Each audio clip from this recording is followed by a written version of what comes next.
एक और विशेषण है हुंडाव सर्पणी काल का कि प्रायः करके जीव नरक पशु गति से आता है, ऐसे कर्म करता है कि वापस नरक और पशु गति में चला जाता है।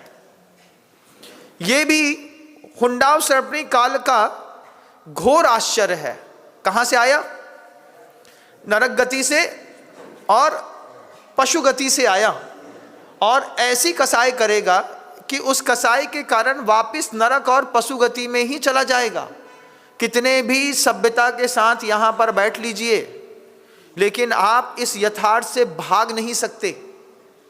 ये बात आगम ग्रंथों से जब दिमाग में गई जा रही थी, इस चीज को मैं समझ रहा था, तब मुझे लग रहा था कितनी विचित्र दुनिया में हम आप आकर के फंसे। चक्रवर्ती का अपमान होता हो, कोई जीव नरक और पशु गति से आया, कर्म भी ऐसा करता है कि नरक और पशु गति में ही जाना पड़ता है, और उस पर भी तीव्र कसाय।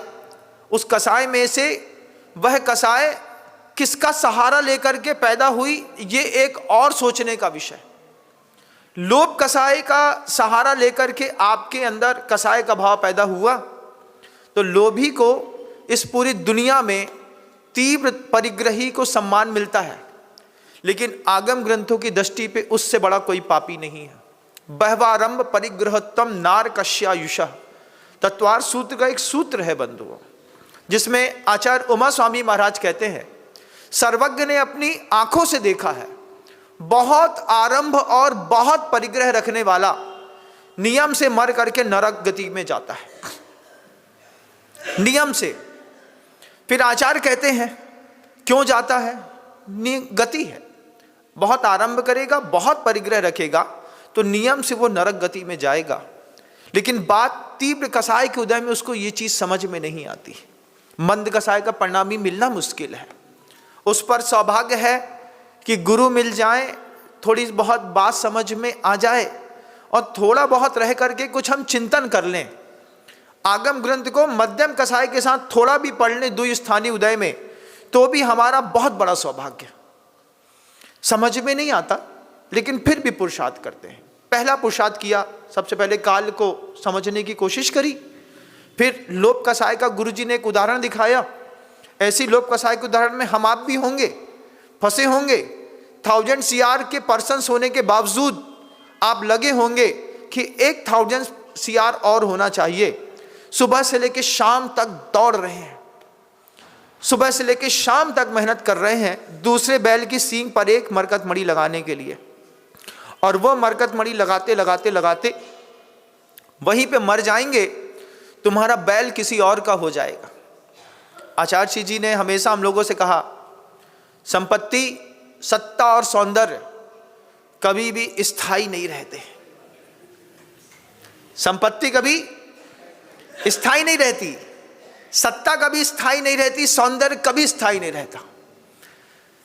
कभी आपने इस बात को समझा भी नहीं होगा, मैंने ही इस बात को बहुत देर में समझा कि आदमी सिर्फ अपने भावों का कर्ता और भोक्ता हो सकता है, वो अपने शरीर का भी कर्ता और भोक्ता नहीं हो सकता। आप अपने भावों के कर्ता और भोक्ता हो सकते हैं, शरीर के नहीं हो सकते। शरीर के क्यों नहीं हो सकते महाराज? हमारा शरीर है, आपका ही शरीर है। अगर आप अपने शरीर के कर्ता होते तो अपना ब्लड प्रेशर बिना गोली खाए कंट्रोल कर लेते, आपका ही शरीर है। लेकिन आपके शरीर में आपका अधिकार नहीं है, आपके नियंत्रण से बाहर चल रही है शरीर की गति। पहली बार जब यहां पर एक बाल सफेद देखा होगा तो आपने क्या सोचा होगा? इसको उखाड़ूं कि छोड़ दूं, इसको कलर कर दूं कि इसको इसी बाल में छिपा दूं। लेकिन फिर बाद में आपने सोचा होगा कि मेरा ही शरीर है, मेरा ही कहना नहीं मान रहा। आप सोचते हैं आपका बाल सफेद ना हो, लेकिन आप एक भी बाल को सफेद होने से रोक नहीं सकते, क्योंकि आप अपने शरीर के कर्ता नहीं हैं, आप सिर्फ अपने भावों के कर्ता हैं। अब उस सफेद बाल को देख करके जो आपके मन के अंदर मान कसाई की तीव्रता पैदा होती है, उस वक्त आप उस सफेद बाल को रंगने के लिए जो भी प्रयोग करते हैं, तो ये आपकी मान कसाई का उदय आया। आप इस बात को समझ नहीं पाए कि आप अपने शरीर के कर्ता नहीं है, आप सिर्फ अपने भावों के कर्ता और भोक्ता हैं। अब अपने अंतर मन से पूछो, कौन से भाव मेरे मन के अंदर उत्पन्न हो रहे हैं, कौन से भाव मुझे मेरे मन के अंदर पैदा करना चाहिए। ये आपके हाथ में रहने वाला नहीं बंधुओं। किसने चाहा मेरा दांत टूट जाए लेकिन टूट गया, किसने चाहा आंख में चश्मा लग जाए लेकिन लग गया, किसने चाहा सिर में चांदना आए लेकिन आ गई। सेठमल से चांदमल हो गए, सूरजमल से। बोले वो चंदू काका के यहाँ जाना भैया। चंदू क्यों बोलते? बोले सिर का सब गायब है, सिर्फ टेंट खड़ी है साइड की। उसी में भी कई लोग होते हैं, यहाँ की टेंट के बाल इतने लंबे कर लेते हैं। अभी हमने देखा एक महाशय को एक हाथ का बाल एक तरफ का। हमने कहा फिर क्या किया? बोले कुछ नहीं, इसको पलटा करके ऐसा डाला और ऐसा लगा कि हमारे पूरे बाल हैं।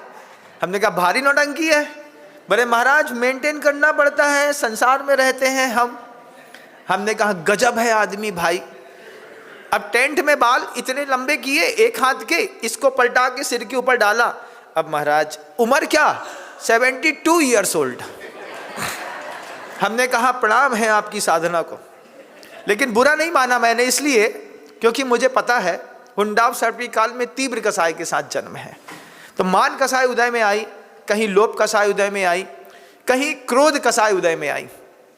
क्रोध कसाय के उदय पे आने पर महाराज शेणिक ने मुनिराज के गले पर सांप डाल दिया था।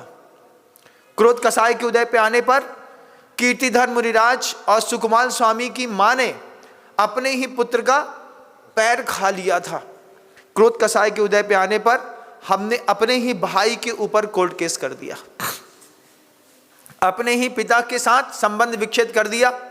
70 साल की महिला और 72-74 साल के पिता अपना भोजन खुद बना के खाते हैं और लड़का बहू अलग रहते हैं। तुम अपनी क्रोध कसाय में किसी पड़ोसी के साथ कुछ गलत करते तो बात चल जाती। अफसोस इस बात का है अपने फैमिली मेंबर्स के साथ गलत कर दिया। आपकी जो लाइफ है वो प्रोफेशनल बेस्ड है, रिलेशन बेस्ड है कि इमोशंस बेस्ड है? आपकी लाइफ कैसी है? रिलेशन बेस्ड लाइफ होनी चाहिए, क्योंकि जिनके घरों में रिलेशन बेस्ड लाइफ नहीं होती उनके घरों में बहुत फूट पड़ती है। और रिलेशन भी unconditional relation based life, unconditional relation based life अगर मान लीजिए, कभी विचार करके देखिएगा, अगर विभीषण और रावण की अनकंडीशनल रिलेशन बेस्ड लाइफ होती तो क्या राम कभी जीत पाते? नहीं जीत पाते। अगर अनकंडीशनल बेस्ड लाइफ राम और लक्ष्मण की नहीं होती तो क्या राम कभी जीत पाते? नहीं जीत पाते। राम का पुण्य तेज था, इधर सगा भाई अनकंडीशनल रिलेशन चला रहा है, उधर रावण का भाई भी इनके साथ अनकंडीशनल रिलेशन चला रहा है। अगर रावण विभीषण एक हो गए होते, राम की मजाल नहीं थी सीता को वापस ले आते। कोई साधन ही नहीं जुड़ रहा था, विभीषण ने ही बताया सीता माता वहां पर है और ये होगा। हमारे घर के अंदर प्रोफेशन बेस्ड लाइफ है।